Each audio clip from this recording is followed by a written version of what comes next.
Web series तांडव के मामले में आज से यूपी की पुलिस भी अपनी जांच शुरू करेगी। यूपी पुलिस कल ही मुंबई पहुंच गई है। यूपी के लखनऊ, सोनभद्र और मिर्जापुर में तांडव से जुड़ी टीम पर एफआईआर दर्ज की गई है और इसी सिलसिले में इन तीनों जिलों की टीम मुंबई पहुंच गई है। हालांकि इस मामले में फिलहाल किसी की गिरफ्तारी होना मुश्किल दिखाई दे रहा है, क्योंकि बॉम्बे हाईकोर्ट ने इस मामले में वेब सीरीज के director Ali Abbas Zafar, producer Himanshu Mehra, script writer Gaurav Solanki समेत 4 लोगों को ट्रांजिट अग्रिम जमानत दे दी है।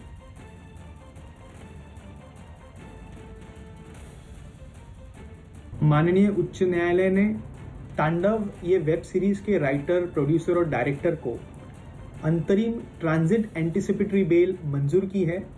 हमने कोर्ट के सामने ये दलील पेश की कि उत्तर प्रदेश में जो हमारे खिलाफ एफआईआर दर्ज की है, उस एफआईआर के चलते हमें ये डर है कि हमारी अरेस्ट मुंबई में हो सकती है और उस वजह से हमने मुंबई उच्च न्यायालय में ये दलील पेश की कि हमको ट्रांजिट एंटीसिपेटरी बेल दी जाए, ताकि हम उत्तर प्रदेश के जो कोर्ट हैं वहां जाकर के जो अप्रोप्रिएट रिलीफ है वो अप्रोप्रिएट कोर्ट में एप्लीकेशन कर सके।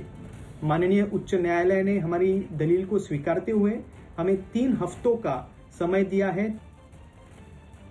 अफ्रीकी देश ट्यूनीशिया में क्रांति की 10वीं बरसी पर शुरू हुई हिंसा थमने का नाम नहीं ले रही, जिसके बाद वहां के प्रधानमंत्री को खुद सामने आना पड़ा। 10 साल पहले ट्यूनीशिया से ही अरब क्रांति की शुरुआत हुई थी, जिसके बाद ट्यूनीशिया समेत कई देशों के तानाशाहों को सत्ता छोड़नी पड़ी थी।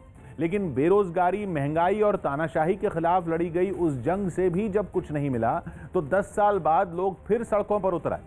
जल्द ही ये प्रदर्शन हिंसक झड़पों में बदल गया। देखते ही देखते पूरा ट्यूनीशिया जलने लगा। कई शहरों में दंगे भड़क उठे।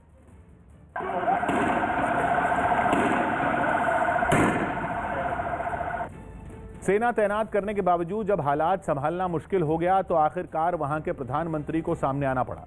प्रधानमंत्री ने प्रदर्शनकारियों के गुस्से को जायज ठहराया और शांति की अपील की। वग़ज़बकुम मशरूअ वदौरी वदौर हुकूमत अन नअमल। इससे पहले राजधानी ट्यूनिस समेत कई शहरों में जबरदस्त प्रदर्शन हुए। गुस्साए लोगों ने जगह जगह आगजनी की और सड़कों पर कब्जा जमा लिया। कई इमारतों और दफ्तरों को भी नुकसान पहुंचाया गया। कई जगहों पर तो उपद्रवियों की सुरक्षा बल के साथ हिंसक झड़पें हुई।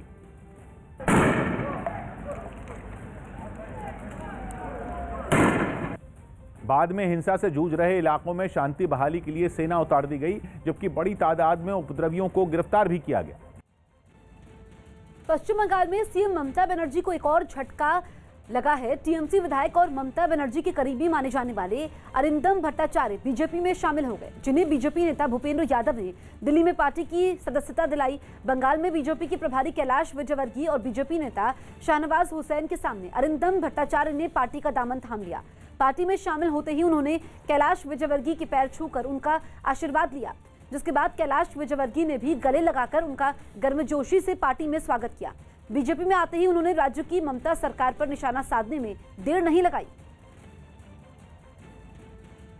हम काम नहीं कर पा रहे हैं। जो हमारे विजन्स, जो हमारा टारगेट था, हम उसे अचीव नहीं कर पा रहे हैं। क्यों? क्योंकि हमें रोका जा रहा है, काम नहीं करने देंगे। वहीं अरिंदम भट्टाचार्य की टीएमसी छोड़कर बीजेपी में जाने की दलील पर टीएमसी नेता कुणाल घोष ने पलटवार किया और उन्हें दल बदलू बता दिया। वो पहले लेफ्ट सपोर्टेड कांग्रेस एमएलए था, फिर कांग्रेस से तृणमूल में आया, फिर तृणमूल से भाजपा में नाम लिखाया।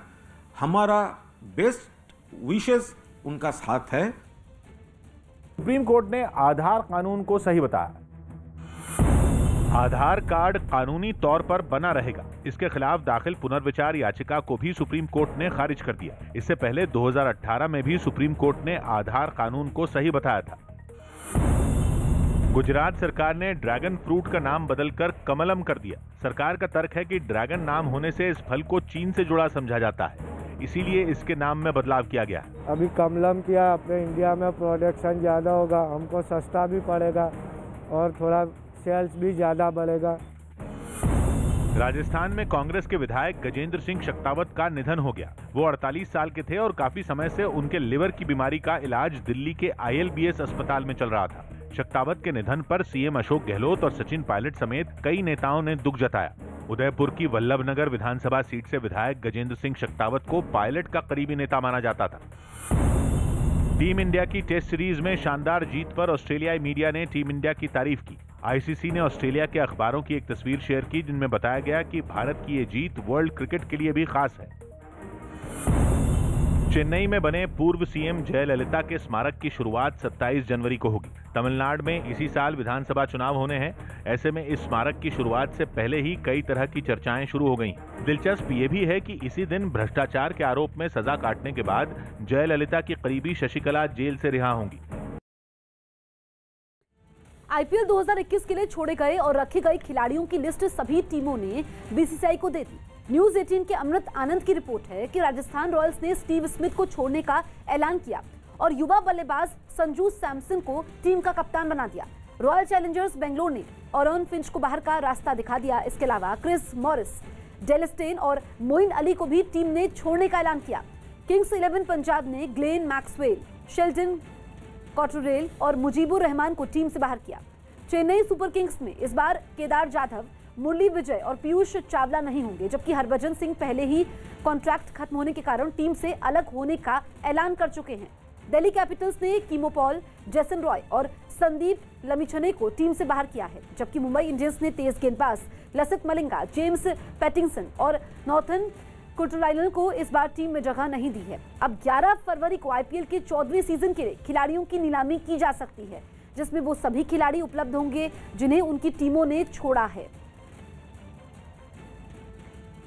लेखक जावेद अख्तर की मानहानि के मामले में मुंबई पुलिस ने अभिनेत्री कंगना रनौत को कल पूछताछ के लिए बुलाया है।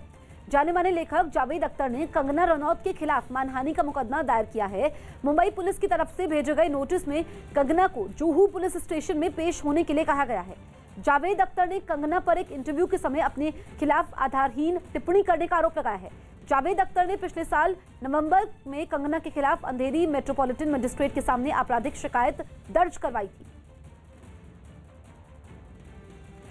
पेट्रोल और डीजल की बढ़ी हुई कीमतों के खिलाफ दिल्ली में यूथ कांग्रेस के कार्यकर्ताओं ने प्रदर्शन किया। प्रदर्शन करने के लिए यूथ कांग्रेस के कुछ कार्यकर्ता शास्त्री भवन के बाहर पहुंचे और तेल की बढ़ी कीमतों के विरोध में उन्होंने हंगामा शुरू कर दिया। हंगामा करने वाले सभी लोग शास्त्री भवन के अंदर पेट्रोलियम मंत्रालय के दफ्तर में घुसना चाहते थे, लेकिन पुलिस ने बैरिकेडिंग कर सबको वहीं रोक दिया। प्रदर्शनकारियों ने भी पुलिस से दूरी बनाकर रखी और सड़क पर ही अपना विरोध तेज कर दिया।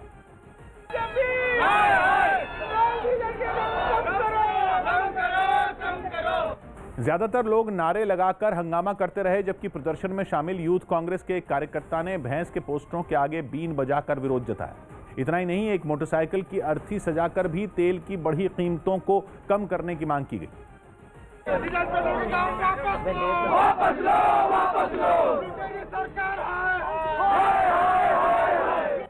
यूथ कांग्रेस के कार्यकर्ताओं ने सड़क पर बैठकर भी नारेबाजी की। हालांकि पुलिस की सख्ती की वजह से उनका प्रदर्शन ज्यादा देर तक नहीं चल पाया।